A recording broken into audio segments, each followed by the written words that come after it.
So now I involve the deputy superintendent of schools. Like my sense of injustice is like inflamed, of course.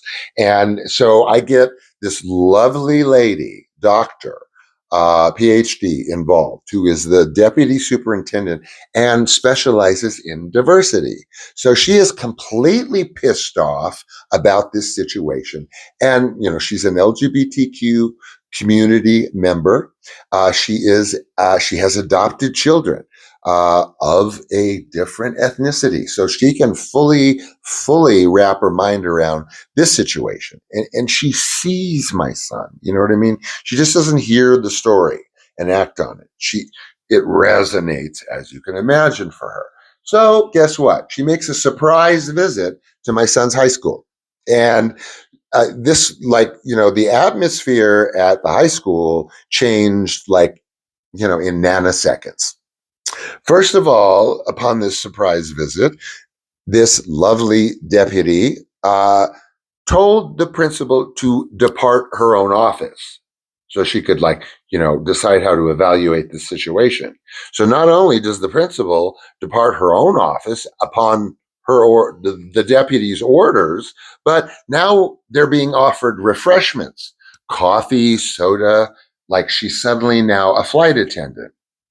Oh my God, this got weirder and weirder. And my son is there witnessing the whole thing. I'm sure applauding or, I don't know, shocked or whatever in his head, because this was one tough cookie of a lady. And she was having none of this. I mean, the atmosphere there at the school, had a seismic change in about 10 minutes of her, within her arrival.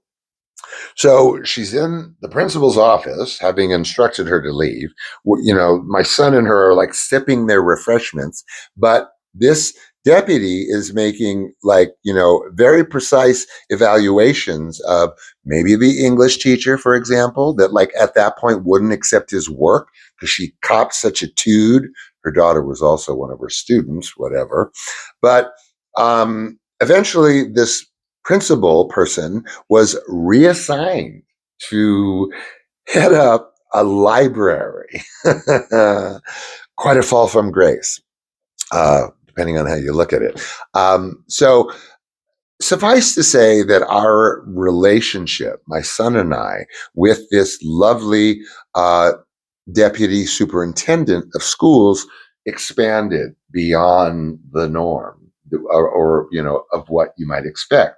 She's giving leads not only to creative high school institutions, but she is bringing us there.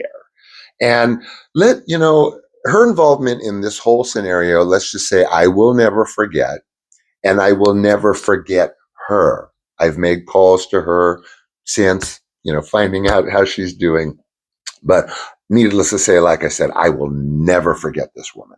So in the meantime, thanks for tolerating all of my blabber, and hope you, I don't know, were edified by today's story. Meantime, see you tomorrow. Nothing changes but this top. And in the meantime, I love you. Bye.